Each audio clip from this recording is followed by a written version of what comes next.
इस कथा को जो भी पढ़ेगा उसे 84 लाख योनियों से मुक्ति मिल जाएगी। एक बार की बात है कि यशोदा मैया कान्हा पर क्रोधित हो गई। क्रोधित होकर वे छड़ी लेकर श्री कृष्ण की ओर दौड़ी। जब प्रभु ने अपनी मैया को क्रोध में देखा तो वह अपना बचाव करने के लिए भागने लगे। भागते भागते श्री कृष्ण एक कुम्हार के पास पहुँचे।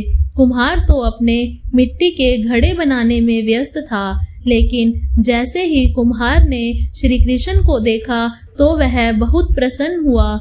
कुम्हार जानता था कि श्री कृष्ण साक्षात परमेश्वर है। तब प्रभु ने कुम्हार से कहा कि कुम्हार जी, आज मेरी मैया मुझ पर बहुत क्रोधित है। मैया छड़ी लेकर मेरे पीछे आ रही है, मुझे कहीं छुपा लो। तो कुम्हार ने श्री कृष्ण को एक बड़े से मटके के नीचे छुपा दिया।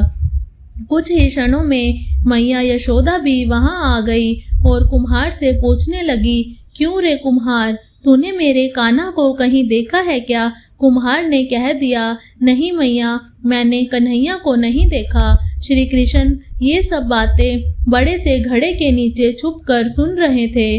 मैया तो वहां से चली गई। अब प्रभु कुम्हार से कहते हैं, कुम्हार जी, यदि मैया चली गई हो तो मुझे इस घड़े से बाहर निकालो। कुम्हार बोला, ऐसे नहीं प्रभु, पहले मुझे 84 लाख योनियों के बंधन से मुक्त करने का वचन दो। भगवान मुस्कुराए और कहा कि ठीक है, अब तो मुझे इस घड़े से बाहर निकालो। कुम्हार कहने लगा, मुझे अकेले नहीं प्रभु, मेरे परिवार के सभी लोगों को भी इस बंधन से मुक्त करने का वचन दो, तब मैं आपको घड़े से बाहर निकालूंगा। प्रभु जी कहते हैं, ठीक है, अब तो मुझे बाहर निकालो।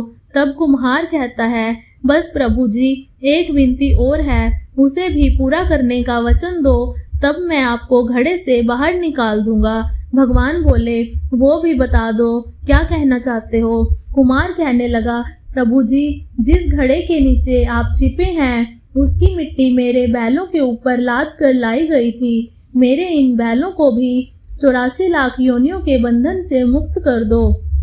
भगवान ने कुम्हार के प्रेम पर प्रसन्न होकर उन बैलों को भी 84 के बंधन से मुक्त होने का वचन दे दिया। प्रभु बोले, अब तो तुम्हारी सब इच्छा पूरी हो गई, अब तो मुझे घड़े से बाहर निकालो। तब कुम्हार ने कहा, अभी नहीं भगवान, बस एक अंतिम इच्छा और है, उसे भी पूरा कर दीजिए।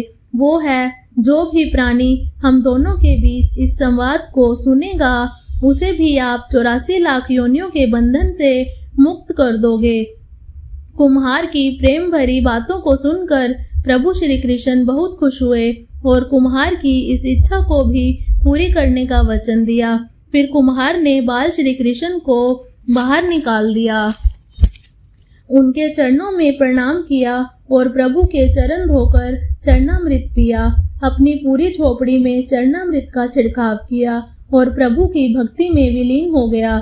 जरा सोच कर देखिए, जो बाल श्री कृष्ण 7 कोस लंबे चौड़े गोवर्धन पर्वत को अपनी इक्वनी अंगुली पर उठा सकते हैं, तो क्या वो एक घड़ा नहीं उठा सकते थे?